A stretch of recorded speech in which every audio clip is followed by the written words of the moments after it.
You are listening to another edition of the Bloody Legends with Jai, that Aussie metal guy, and Jim Taylor. Make sure you're a bloody legend and hit that like and subscribe.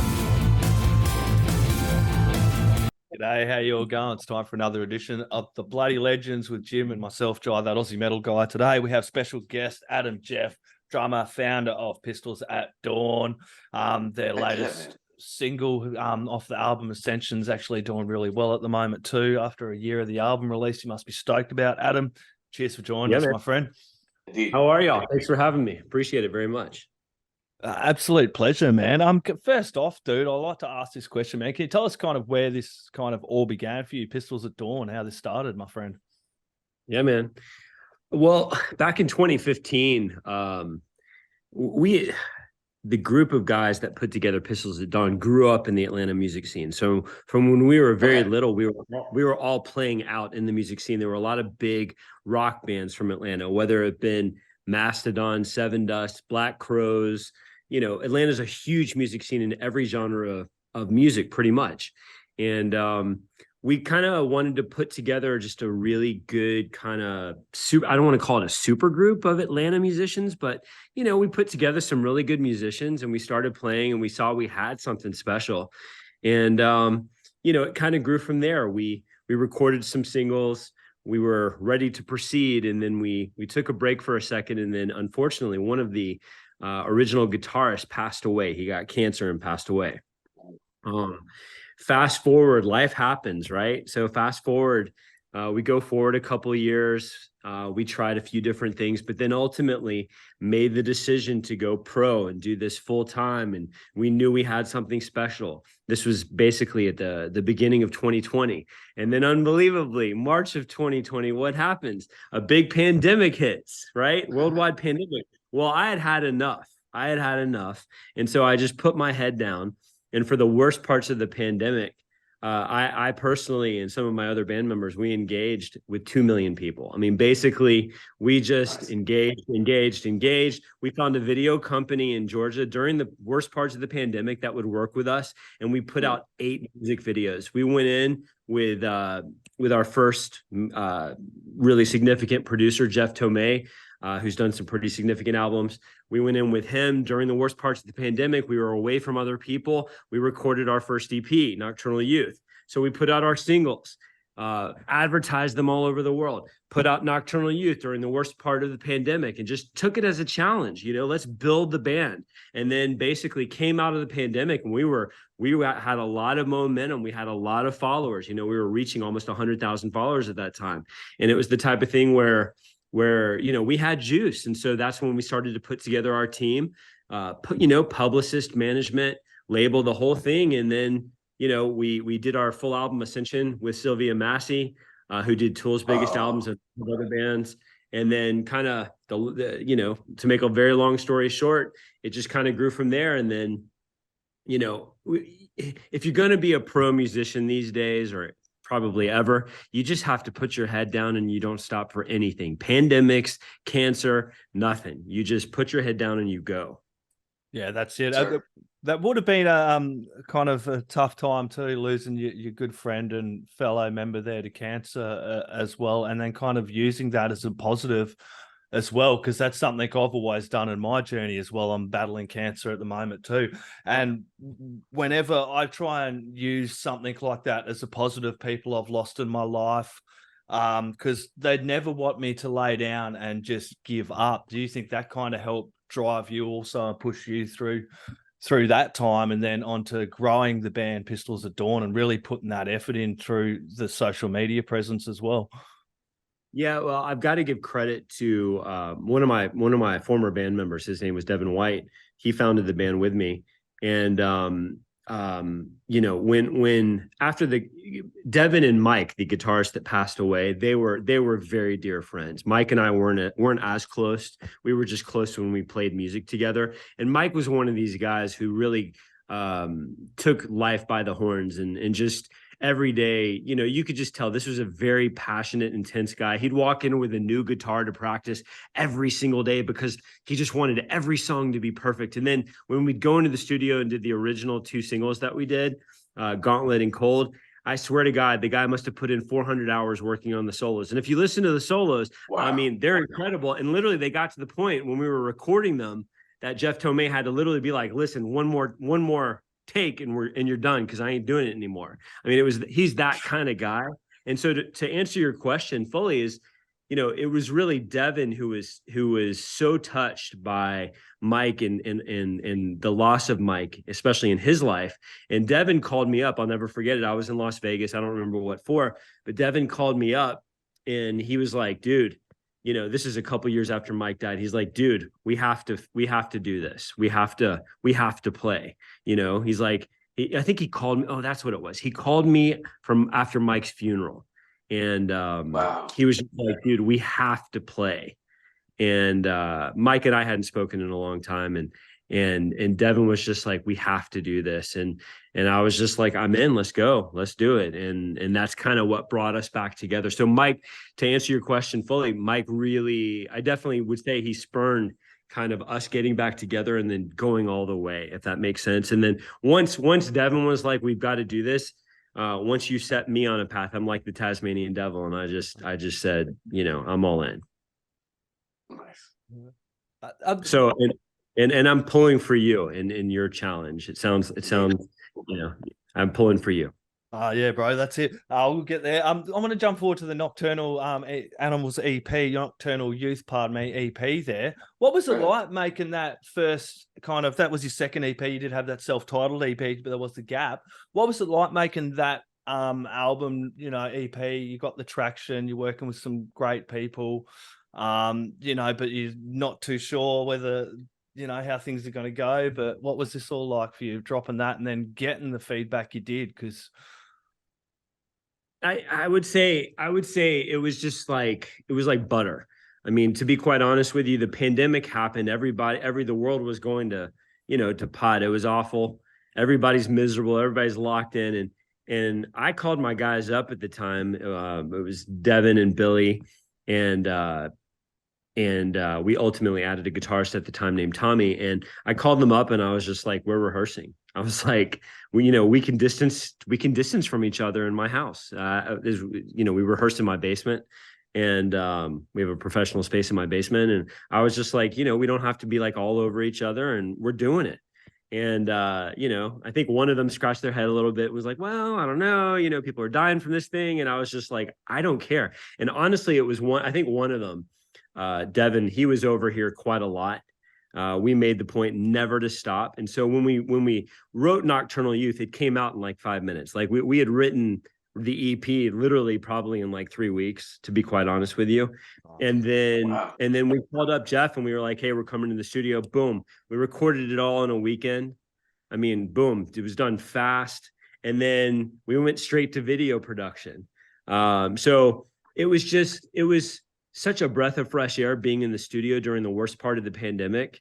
For us, it was kind of therapeutic and cathartic, and to know that we could put out that level and that quality of music to the public during that time, it really felt good. We put out really solid videos. If you've seen any of the videos from Nocturnal on YouTube, I wanted to ask about that. Like, sorry to interject there, but with the videos, you've got fucking so many thousands of streams and that over there on YouTube, which it seems to go hand in hand now with music. YouTube kind of has replaced the old fucking MTV that doesn't even play music, or platforms like that, but where bands can actually use it to kind of create support for themselves. How do you think that's transitioned itself into support for you, all these views and watches? You know, these days, if you're going to be a pro act, you have to have the metrics. I mean, that's the answer. Yeah. You have to have the metrics. If you don't put out professional quality videos, if you can't get people to watch them, if you don't advertise, market, get a marketing team, get a publicist, et cetera, get into PR services, you're done. I mean, you can't listen. I mean, YouTube, when it came out, it changed the game because we could get videos in front of the public so easily. And now it's really about getting, obviously, as many people to see it as possible if you really want traction in the music industry. And it's such a nice mechanism to do that with too, because you're not stuck trying to pitch it to MTV, who used to be the only way you could get it out there. You know, now I can pop it on YouTube in 5 minutes. Obviously it's a bit it's a bit more difficult to submit to Apple and submit to the other various sites, but YouTube's pretty easy. And so I would say any professional band, you've got to have it out there. But it's not just having it out there, you've got to get it out there. And so, you know, that's key these days. But, you know, we took it as a blessing during the pandemic. And I wanted to put out real quality videos that, you know, people could really enjoy, because people were pretty miserable during that time. And hopefully we've continued that even now with what we're doing. Yeah, well, that opening track off of Ascension's got a pretty nice film clip to it as well, Under the Surface. I was rocking out to that. And heavy as, man, it made me like listening to your drums and the guitars and that, thinking, man, you guys like, is pitched as a rock band, but definitely metal bloody influence in there for sure, yeah? Yeah, man, absolutely. I mean, we all grew up with Pantera, Metallica. You know, I have my earlier band members, they were all into Slayer and everything metal you could ever ask for. And then we also had the rock side. You know, I was more of the rock side, they were more of the metal side, and you marry that together and then boom. And Under the Surface, you know, that was one of our heavier tracks. And, you know, it kind of has that Tool-esque, maybe Breaking Benjamin-esque, I don't know, a little heavier. It's definitely heavier. And live, it's our heaviest track. You know, we banged that. Actually, we played in Missouri yesterday for a benefit, for a suicide benefit show. Yeah. And, you know, when we get to that track, it's so much fun for us. We used to finish with that track because it hit top 40 here in the States on Billboard and Media Base. Nice. And it stayed there for over 3 months, which was super cool, because it's one of our heavier tracks. And it's just such a fun, heavy song to play. But I mean, I ask people, I hear that all the time. I talked to my creative director the other day, and she's like, no, you're a rock band. I was like, well, we're kind of a hard rock band. And, you know, some metal, some rock, and, you know, everything in between. Yeah, well, like any good artist, you're going to have loads of bloody influences, probably from classical to funk to blues to metal to rock. Who are some of the people that kind of influenced and inspired you, Adam? That was going to be my question. Go for it. I'm pretty good, aren't I? Yeah, right. So going back, Metallica, of course. Guns N' Roses for sure, Def Leppard. I love some 80s rock. I mean, I can go back to Living Colour was a huge inspiration. Will Calhoun on the drums with Living Colour, Jane's Addiction. Yes. You know, you get into bands like that, I could go for days. Getting a little bit more modern, going into Seven Dust. I mean, you know, when I think of bands that inspired me, for me, I'm a drummer, and so I think of the heavy drummers that inspired me. Obviously, Rush. You look at Van Halen. I mean, I don't know. I could go on for days, but I would say just a good combination. I mean, even Travis Barker and Blink-182. If you listen to Muse, the drummer from Muse blows me away with his simplicity. You go back to the Beatles. I'm not a big Beatles fan, but I learned from the Beatles and bands like Tom Petty and the Heartbreakers and whatnot, how to write for the song and keep it simple and not be so over the top. You know, if you listen to our music, I'm not such a over the top drummer. I'm more of I'm more of a for the song drummer. And Sure. You know, I like it all. That's awesome. That's absolutely. I was gonna say, who did the artwork? That's a damn cool looking cover, man. Thanks, for brother. Ascension. Yeah. So for Ascension and for Nocturnal Youth, I found a dude in what is it? It's near. There we go. Yeah, check it out. I found a dude, one of the Eastern European countries that you never hear of very much. I can't even remember the name of it right now. But I was able to find this really cool artist on. You know, thank God for the internet. I found this really cool artist online somewhere in the middle of nowhere, Eastern Europe, and he charged a fair fee, and he just had some really cool, unique metal art and you know, cover art, and I just gave him the ideas, and the band kind of got together and put these things on, you know, gave him just what we were looking for, and he brought it to life unbelievably. That's really good. I mean, that's just the stupid question. Do you have that on a shirt yet? The covers? Yeah. The cover? Yeah, so the name. So after we did the EP Nocturnal Youth, we named our fan club Nocturnal Youth. We liked that name so much. Cool. We named our fan club. So the Okay. T-shirt for our Nocturnal Youth fan club has that cover on the back. If Has you the look cover. at the shirt, it has parts of the cover. It's super cool. I'll definitely pick one up. That's cool. Right up. I think I got it over here too for you guys as well. I'm just trying to bring it up for you. It is over at pistolsatdawnband.com merch, yeah? Yep. Yeah. There you go. The Nocturnal Youth, the official Pistols at Dawn fan club. Nice.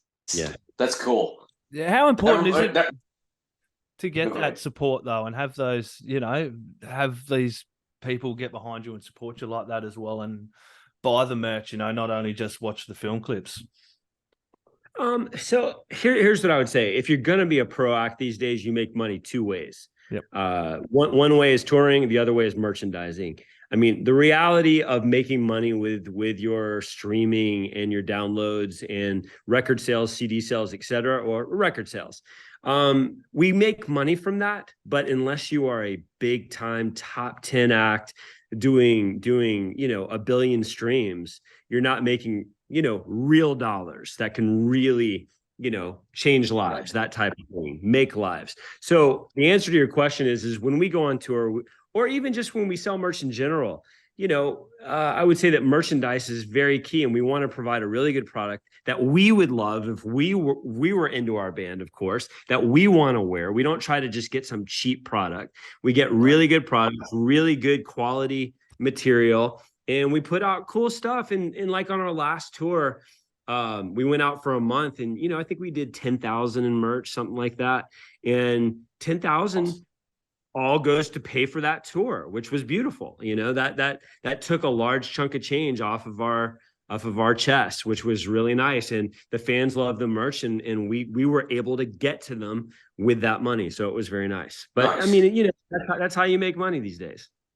Yeah, no doubt. But yeah, have you other mediums that we can get these on Spotify, on Bandcamp, all media platforms for this, right? I mean, you're utilizing all of it. Okay. We distribute everywhere, and then obviously awesome. We sell the hard CDs, and the label that we distribute with, Megaforce, they also sell the hard CDs. And we just put out a radio edit of our song "Fly," and that's what's at radio right now, and it's pushing up the charts fast, all of the charts. We did a yes. Cool. And what it transpired was when we originally created "Fly" with Sylvia Massy, and when we wrote the song, it was one of our favorite songs. We knew when we put it to radio, it was gonna. We felt strongly it would do well. We felt confident about the song. It's a beautiful song. It's a love song. It's got an amazing hook. The original track has a ton of screaming in it, and so our radio team, we have one of the best radio teams in the country, and when they called us and they were like, listen, half the radio stations may not play the song as much as you'd like them to because there's so much screaming. And we want a radio edit. So I looked at my guys that I'm with now, and it was a really great opportunity for kind of the newer version of Pistols at Dawn, the newest lineup, to really get their stamp on things. And so we went, and I'd say within just a few days, we had the radio edit finished. We got it to our teams. Everybody was just like in love with it. And, we put it out, and it's popping up the charts nonstop. I mean, I think we hit probably about 50 radio stations across the country in the first week. And, we're just blessed in that regard. We had the second top ads on Mediabase with Metallica. I mean, it was that would have been pretty nice seeing that. I've seen the post as well, dude. It would have been like a good morning, man. Thank you. Well, and unironic, you're on Megaforce. I'm sorry, go. I'm sorry. It was a delay there. No. Go ahead, sir. That was a great day. And so we're just, we put that together. Now it's a true radio track, universal radio track that everybody can sing along to. It really highlights Jon Sookdew Sing, who is our lead singer, and his beautiful voice and our harmonies. And, we're just super proud of it. And it's, and like you had asked, is it everywhere? The answer is it's everywhere. We put out a cool lyric video. We usually don't do lyric videos, but I wanted to get something out quickly. So we contacted one of our contacts in Israel. Actually, you can use people all over the world so easily. And I know I'm talking a lot, but we got this incredible lyric video to go with it, and you know, people are connecting with it, and we just love playing it live. That's unironic that you're up there with Metallica and you're signed to the original label when they did Kill 'Em All, Ride the Lightning. How awesome is that? That's really cool. It's pretty cool because, you know, the people we work with are the same people that used to work with them when Zazulka was alive. Zazula. Yeah. Wow, that's cool. And so, you know, it's awesome being with a label of that magnitude that's worked with some of the best artists in the world. And you know, they have Anthrax too, which is pretty cool. And you know, we're just blessed these days. And honestly, our goal, you know, we're planning a bunch of tours right now. We're going international. We're definitely going to get over to Europe in 2024. That tour is being booked as we speak. Actually, cool. It'll be announced not too far from now. And we're planning some more US touring before the end of the year. And we just got a bunch of one-offs. We're going to Vegas. We're going to Taste of Madison next weekend. And, you know, we just want to play basically everywhere in the world. I don't know how else to put it. We love to play. That's awesome. That's important as well too, like working hard. Like you've had some good messages in this chat, not only putting that time into your social media presence, but touring hard and working hard as well. What was it like to get back into touring after, you know, putting all that work in during COVID and then everything's fucking open up, away you go?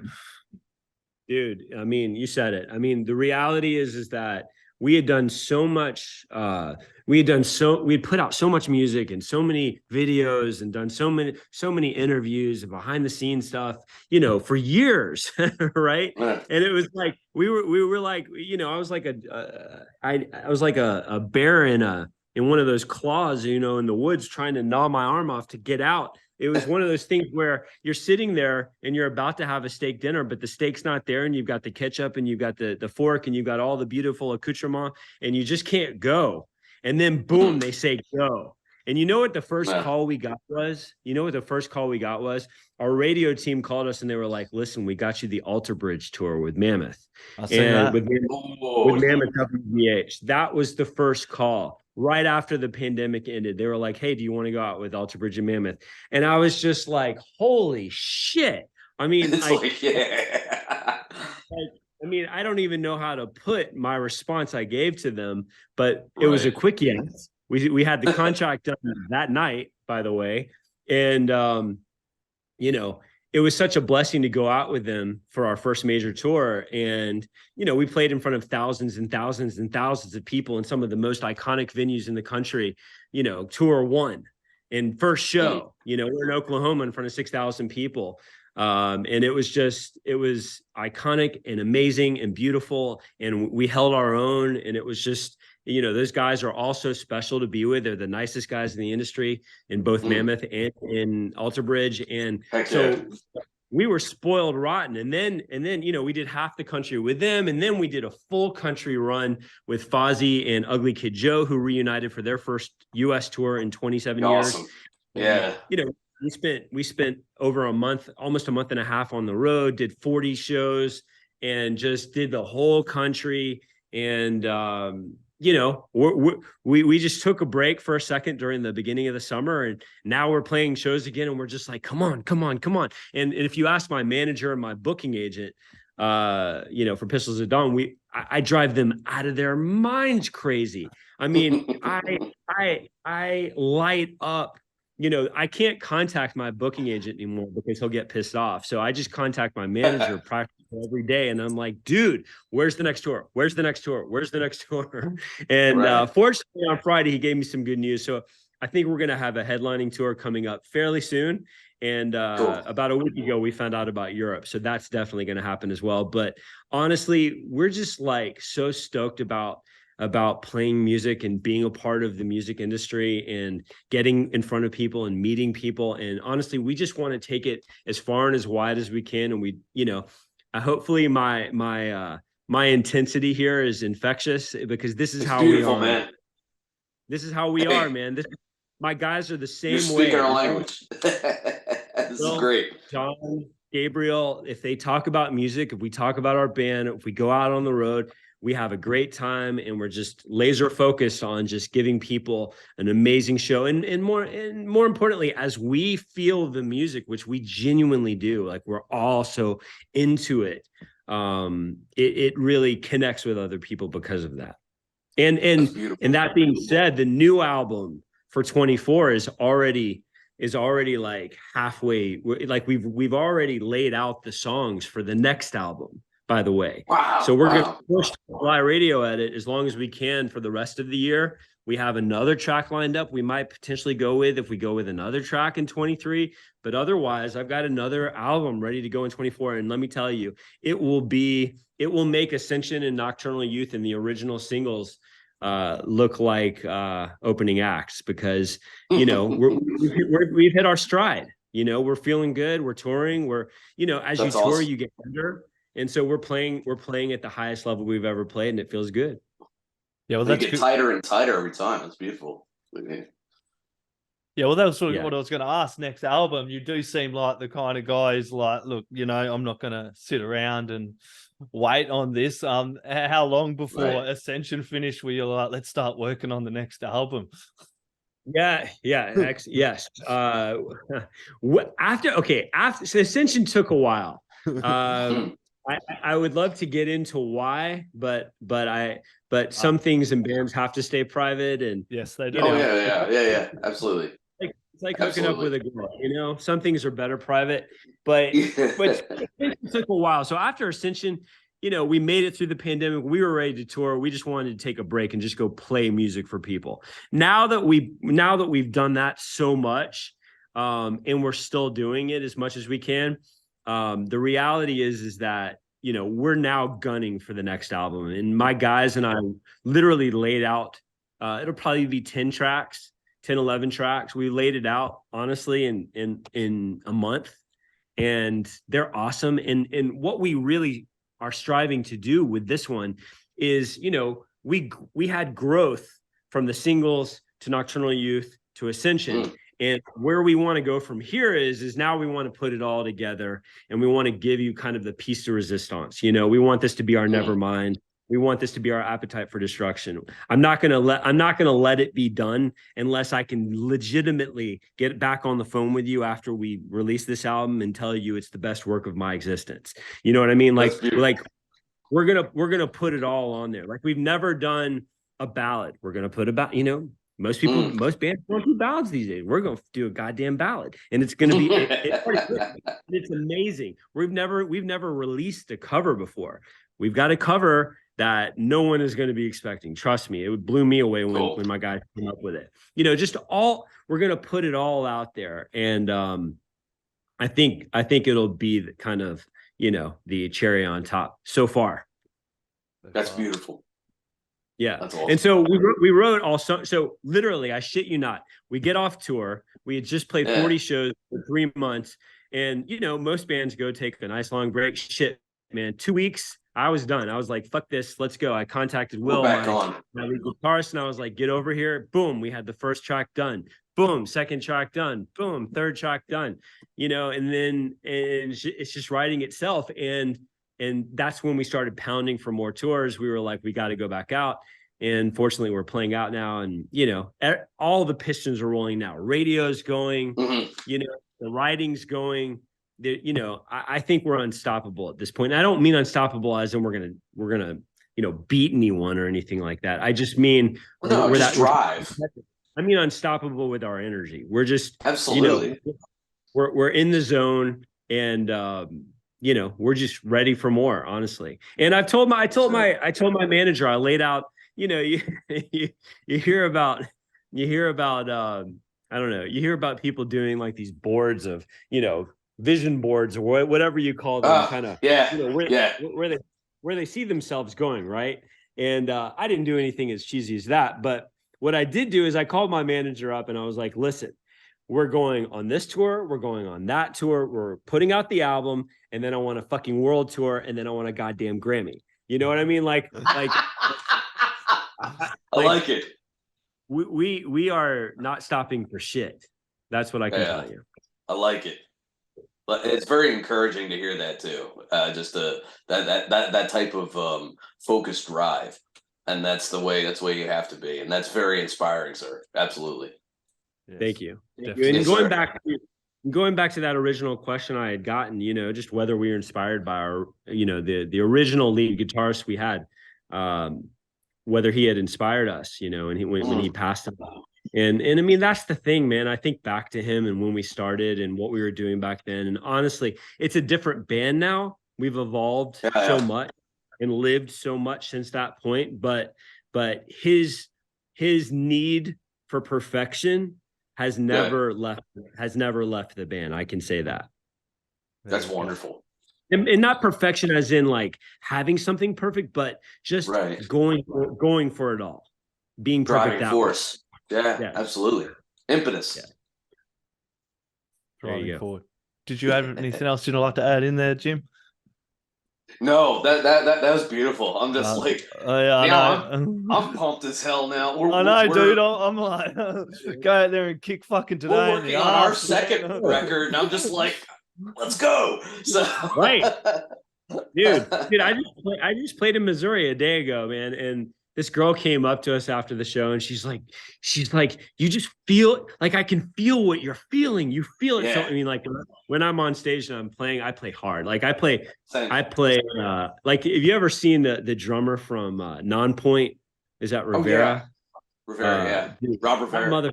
That motherfucker back in the day, I mean, he still hits like a crazy person when he wants to, but back in the day, he'd stand up, and he would just abuse the drums like I'd never seen in my life. And, Shannon Larkin from Godsmack or Morgan Rose, they fucking hit hard. And so that's kind of the school I came up with. Well, I hit hard. Now I hit controlled, but I hit hard. And she came up to me and she's just like, I felt what you're feeling and your passion. And I'm just like, she's just like, you could just tell she's ready to go. I mean, and that's what we want. We want to inspire people, whatever they're doing in their lives. If I can, for an hour when they see us live, or, if they listen to our music, if we can inspire them just to feel, I think that's the primary reason. I lost the phone. That was cool. Primary reason I play music, man, and I think my guys too. It's from the heart. I need the feeling that I get from playing and losing myself while I'm playing, and I think it's just nice that people can lose themselves when they're with us. And so, yes, next time you want to feel this, either call me up for a motivational talk or come see us play live and I'll hook you the fuck up. Indeed, sir. What a great way to end it. I think we'll end it right there. Look, Adam, thank you so very much for joining Jim and myself and the Bloody Legends. Appreciate it, man. Do you have any last words, shout outs, thank yous, or anything else you'd like to add in there, my friend? Just to you two guys and the Bloody Legends. I mean, we're just grateful to be a part of this, and to spend it's Sunday night in Atlanta, and I'm just grateful to be here with you, and my band is grateful to be a part of this. And anytime you want us back, we're yours. Just let us know. We will hold you to that. Thank you very much, my friend. You have a lovely evening. Cheers. Awesome. You too. Oi, you're tuned in to Jai That Aussie Metal Guy, so make sure to hit that like and subscribe button so you don't miss any of his sick content. And remember, stay brutal, you legend.